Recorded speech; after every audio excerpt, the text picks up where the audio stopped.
Ya, sahabat Prof Rudi, saat ini saya sedang berada di lantai 10 kantor Balai Kota Makassar, tepatnya di Operation Room. Ini adalah war room untuk melihat bagaimana CCTV pemerintah Kota Makassar bekerja.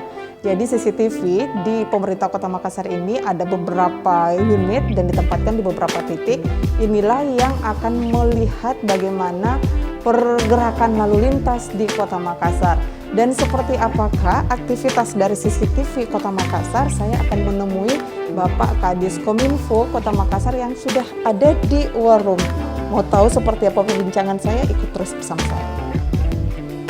Ruangan ini steril dan tidak boleh sembarang orang untuk masuk di sini. Bisa kita lihat bagaimana para petugas di sini memantau pergerakan lalu lintas melalui layar komputernya masing-masing. Ini untuk melihat seperti apa sih aktivitas kita di Kota Makassar. Dan di sana sudah ada Bapak Kadis Kominfo. Selamat siang Pak Kadis. Selamat siang. Ya, Assalamualaikum. Waalaikumsalam warahmatullahi wabarakatuh. Ini sebelumnya saya mau mengucapkan selamat dulu nih Pak Kadis. Ini Pak Kadis Kominfo baru saja mendapatkan gelar doktornya kemarin ya Pak ya. Mudah-mudahan ini ilmunya bisa berkah dan bisa digunakan untuk aktivitas kita ya. Terima kasih. Pak Ismail, ini kalau kita melihat ya, sambil kita lihat mungkin juga di belakang sana ada. Di mana sini ya? Ya, ada beberapa titik CCTV kita yang sedang bekerja ya Pak ya. Ya. Boleh tahu enggak Pak, ada berapa unit sih? Iya, jadi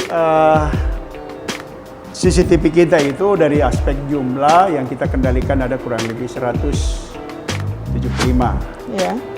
Namun dalam pengoperasiannya ya namanya teknologi, tentu ada yang mungkin ada yang treble mungkin ya. Yang treble, ada karena memang tahun ini kita ada peralihan penyedia ya, penyedia jaringan yang sebelumnya dikerja oleh salah satu perusahaan penyedia. Tahun ini jadi butuh waktu memang, dan alhamdulillah sampai saat ini juga sementara berlangsung pemeliharaan. Oke. Nah, ini kita semua dorong dalam rangka bagaimana mengoptimalisasi daripada fungsi CCTV kita di. Dari 175 unit itu ada berapa unit Pak, atau mungkin ada berapa persen kira-kira yang saat ini sedang mengalami masa? Kalau di persentase ya 80% yang berfungsi.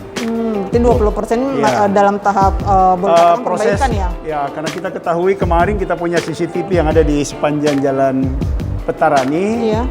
Dengan adanya pembangunan jalan layang tol itu, tentu kita menyesuaikan. Ya, mudah-mudahan nanti dari pengelola jalan tol, ya tentu selain memang untuk kepentingannya di jalan itu, tentu lokasi-lokasi kemarin ini perlu kita upgrade kembali ya, untuk bisa diaktifasi atau difungsikan semua. Barang-barang kita yang ada di ruang publik, kan CCTV ini di ruang publik. Iya, benar-benar. Mungkin ada karena pengaruh si kondisi itu, ada pengaruh juga cuaca, angin, kondisi alam ya, kondisi alam. Benar-benar. Ada juga karena ketersediaan power atau listrik, sehingga ini memang butuh penanganan. Dan alhamdulillah sampai saat ini dari progres yang ada, ya memang setiap tahun kita lakukan pemeliharaan itu sementara berlangsung. Jadi untuk yang 20% ini sementara tahap perbaikan. Tapi kalau untuk dari 175 unit ini, sebagian besar ini titiknya di mana saja sih Pak? Iya, kalau memang CCTV ini kan ya dalam rangka bagaimana kita bisa memantau ruang publik. Iya. Bisa melihat aktivitas masyarakat kita di ruang-ruang terbuka, di ruang-ruang pusat-pusat aktivitas masyarakat, seperti umpamanya di Pantai Losari, jalan-jalan protokol, pusat-pusat perbelanjaan juga ada seperti di Sentral.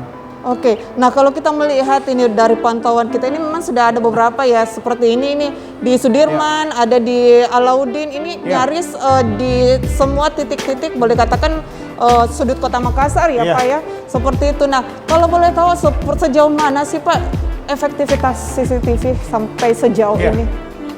Ya, jadi kalau efektivitas atau manfaat dari CCTV ini, yang pertama tentu ini karena kita ada kerjasama ya dengan pihak Polrestabes, kepolisian. Ini juga membantu bagaimana kejadian-kejadian ya yang di luar dugaan, namanya itu bisa rekaman CCTV ini bisa jadi alat bukti. Selain itu tentu teman-teman yang bertugas 24 jam di ruangan ini bisa melihat ya apa-apa saja seperti persoalan traffic Iya, benar-benar. atau kondisi lalu lintas kita di Makassar. Iya. CCTV ini kita bisa lihat di media sosial kita, di Twitter juga. Kalau ada masyarakat yang mau melakukan perjalanan dalam kota bisa melihat ya. Bagaimana arus lalu lintas, mungkin dari mau ke bandara atau mau ke mana dalam kota ini bisa lihat. Ya. Oh, jadi ada update-nya di situ, Ada Pak, update ya? ya. Dan juga kita beberapa radio, Iya. ya, stasiun radio kita kerjasama. Oke, Seperti jadi Gamasi, mengabarkan ya, Pak, ya? kalau nggak salah Smart FM juga ya. Oke. Dan beberapa radio yang itu melihat di Twitter kita atau mungkin langsung dia bisa menginformasikan Oke, jadi bahwa di kawasan-kawasan traffic atau jalur jalan-jalan utama atau jalan-jalan di mana seperti ada demo di flyover lah bisa. Oke, sudah ada dalam Kita lihat, pantauan ya. kita ya. Nah, sejauh ini seperti apa sih, Pak, perkembangan kerjasama kita dengan Polrestabes dan juga dari Dishub sendiri mungkin? Iya. Jadi untuk Dishub memang saat ini kan dia punya ruang traffic ruang pantau sendiri ya, yang ada di sudut-sudut persimpangan yang ada di lampu merah. Iya. Itu otomatis kan untuk bisa melihat bagaimana kondisi pengguna jalan. Iya. Ya, kalau mungkin ada yang tidak sesuai standar pengendara itu, Iya. tidak pakai helm ya, termasuk mungkin pakai masker Masker, itu ya, bisa juga benar. memberikan Iya, supaya iya. pengendara yang ada di di jalan ini mungkin menggunakan masker. Kalau atau berboncengan tidak sesuai dengan standar lalu lintas itu akan disampaikan. Iya. Nah, kalau ini tadi sudah dikatakan bahwa dengan kehadiran CCTV ini bisa membantu masyarakat juga Iya. pastinya. Lantas seperti apa sih, Pak, prosedur? Misalnya nih ada warga yang tiba-tiba jadi korban tabrak lari atau korban jambret misalnya, apakah boleh meminta rekaman CCTV-nya? Jadi SOP-nya itu karena kita sudah ada MOU. Iya. MOU itu selain membukakan beberapa titik CCTV Iya. yang ada di ruas-ruas jalan tertentu, itu sudah bisa juga dipantau oleh pihak kepolisian, khususnya di Polrestabes. Namun untuk kalau ada kejadian itu yang boleh mengakses itu adalah pihak kepolisian. Jadi kita tidak boleh langsung masyarakat datang ke sini. Begitu ya. Ya, kenapa yang kita jaga itu banyak hal. Jangan sampai Privasinya orang ya. Ya, ada korban, keluarganya tiba-tiba dapat itu, pamannya kalau dia mobil dedenya ada nampak, dia datang itu kan bisa berisiko. Iya, benar. Jadi kita serahkan saja kepada polisi, karena memang itu prosedurnya begitu. Banyak hal yang kita harus jaga. Iya, benar. Ya, apalagi kalau umpamanya korban itu meninggal, keluarganya emosi, mendatangi, bisa terjadi. Betul. Mana buktinya? Ada di operation room, wah kita jadi ya kepala UPT, ada kepala UPT bertanggung jawab. Tapi kalau umpamanya hal-hal yang lain, ya kalau bisa deh di luar yang kita sepakati umpamanya. Tapi kalau saya semua kejadian itu, apalagi kalau bersifat pidana atau kriminalitas itu polisi yang punya akses. Polisi yang punya akses. Itu yang perlu diketahui oleh seluruh masyarakat bahwa rekaman CCTV ini hanya boleh diakses oleh kepolisian untuk kepentingan-kepentingan seperti penyidikan atau untuk alat bukti nanti kalau umpamanya kasus ini mau diproses ya. Oke. Nah, untuk pegawai di war room ini sendiri ada berapa orang sih, Pak? Kalau kita melihat 24 jam dengan monitor di masing-masing meja ini. Perlu juga saya sampaikan bahwa dari seluruh ruang kendali atau operation room atau command center, Makassar ini satu-satunya yang bisa mengintegrasikan 112 dengan CCTV. Nah, benar-benar. Karena kita kan juga punya layanan 112 ya, Pak ya. Saya ambil contoh di Surabaya itu 112-nya di tempat lain, CCTV-nya tersendiri. Oke, kalau di sini disatukan? Di Bandung juga begitu. Kalau Makassar ini alhamdulillah kita satukan. Iya. Dan ini sangat bermanfaat. Salah satu contoh umpamanya, ada kebakaran, ada telepon masuk. Teman-teman bisa mendeteksi arah CCTV kita. Kalau kebakaran pasti asapnya Iya, banyak. betul. Tentu, tapi ini biasanya langsung kita kirim ke dinas pemadam kebakaran kalau dia kebakaran. Iya. CCTV itu 15 orang. Iya. Memang ini CCTV orang-orang pilihan ya. Betul. Memang melalui proses harus rekrutmen yang paham ketat. IT juga, Pak ya. Harus paham ya. Kalau di sini dibutuhkan public speaking. Oke. Orang yang punya operator yang harus bagaimana kalau orang rata-rata orang panik ini Iya, menelpon. memberikan kenyamanan. Dia memberikan kenyamanan, mengarahkan dan Benar-benar mengedukasi. mengedukasi mungkin, Pak, ya. juga karena orang kalau menelpon kan Panik. tentu mau semua Iya, segera iya, iya. terlayani. Benar. Jadi yang aktif itu ada 6. Oke. Nah, kita juga di kondisi COVID ini kita taruh 2 layan ya. 2 layan di posko COVID. Oh, iya, Jadi kebetulan arahan pimpinan kemarin Iya, selain di sini harus segera tindakan, kita juga buka 2 layan di mana di posko COVID yang ada di Oke.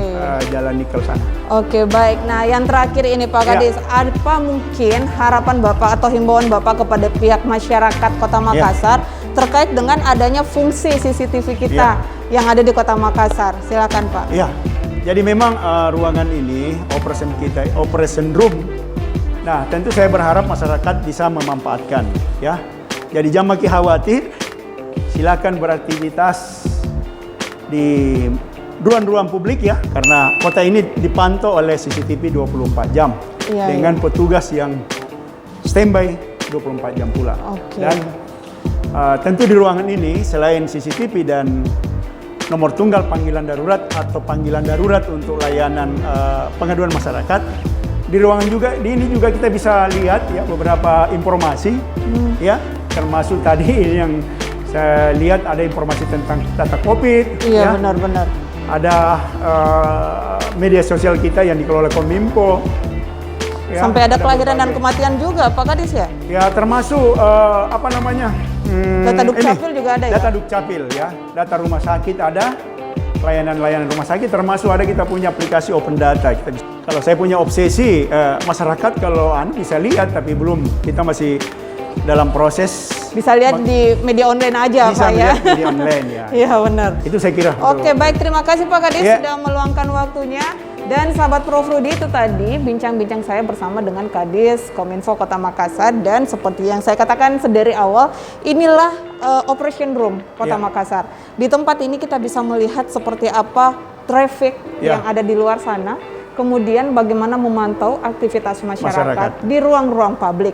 Masyarakat boleh mengetahui ini, tapi dengan SOP misalnya Ya. ketika ada yang terjaring kriminalitas di luar ataupun misalnya ada yang tabrak lari atau apa, Ya. bisa menghubungi kepolisian setempat Ya. dan pihak kepolisian yang akan ke Mengakses. operation room Ya. ini. Seperti itu mungkin. Dan inilah dia bagaimana teman-teman di operation room bekerja 24 jam. 24 jam.